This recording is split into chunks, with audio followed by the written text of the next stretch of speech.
Watu wangu wapenzi, wapendwa wa Trans Nzoia, huyu ni gavana wenu George Natembeya.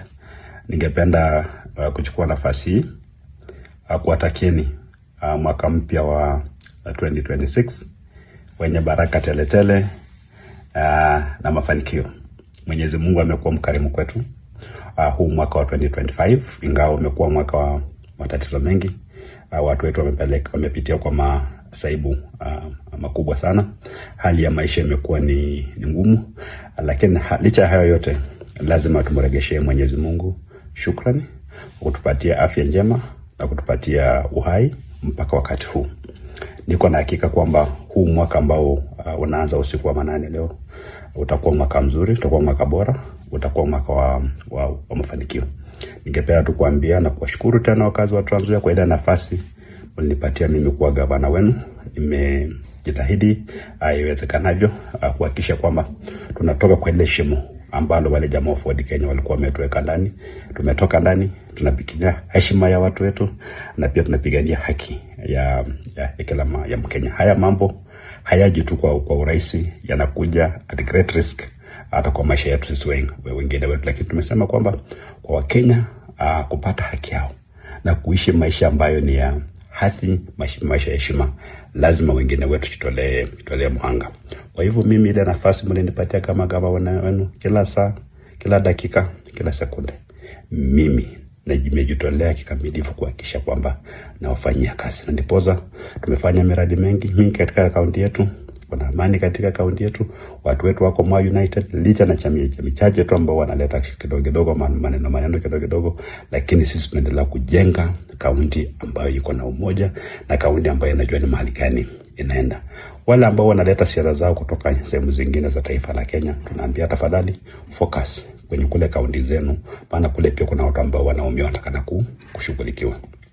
Kwa siasa ya kitaifa, sisi lazima tuendelee comment, lazima kuendelea kuongea, kwa sababu ile masuala ambayo yanafanyika katika ngazi ya kitaifa pia inaathiri maisha ambayo tunaishi katika counties. Naomba Wakenya wote wajue kwamba hii haki ya kuongea na kutoa maoni na kujiexpress ni haki ambayo watangulizi wetu wale mwaka damu kuhakikisha kwamba tuko nayo. Wale wengine ambao hata hawakuwa na haja kupigania katiba, walipinga katiba mpya, hao sasa ndio wamepewa jukumu la kutekeleza katiba. Wakenya wenzangu, hawa watu watekeleza hiyo katiba. Katiba yetu ni nzuri, lakini nataka wale watu ambao wanaamini kwenye katiba. Sisi kwa upande wa upinzani tuko united. Rigathi Gachagua, Martha Karua, Fred Matiang'i, Kalonzo Musyoka, sisi wote tuko pamoja. Kile kitu ambacho kinatulazimisha sisi kukuwa na umoja ni yale matatizo ambayo Wakenya wanapitia, na ile belief, imani ya kwamba sisi wote tukikuwa pamoja tutapata serikali ambayo inafaa Wakenya mwaka wa 2027. Watu wetu, wazungu husema the darkest hour is before dawn. Our darkest hour is now. Our dawn is nigh. Watu wasipoteze matumaini.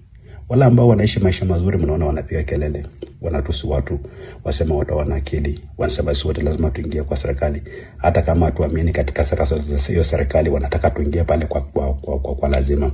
Sisi wengine tumekataa, kwa sababu tunajua kwamba mahitaji na maslahi ya Wakenya inatulazimu sisi tukuwe na opinion badala, ili taifa la Kenya liendelee lipige hatua ile kubwa kuhakikisha kwamba hata wale ambao wanaishi maisha ya chini kabisa wapate nafasi ya kujiinua. Na mimi niko na hakika kwamba yale mambo ambayo yatafanyika mwaka wa 2027, msingi wake tunaiweka huu mwaka ambao unaanza usiku wa manane leo.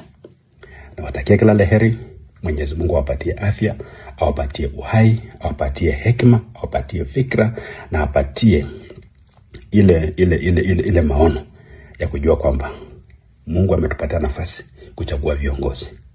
Wakati tunachagua viongozi, tuchague viongozi ambao watakuja kutufaa sisi. Wakazi wa Trans Nzoia, nawapenda.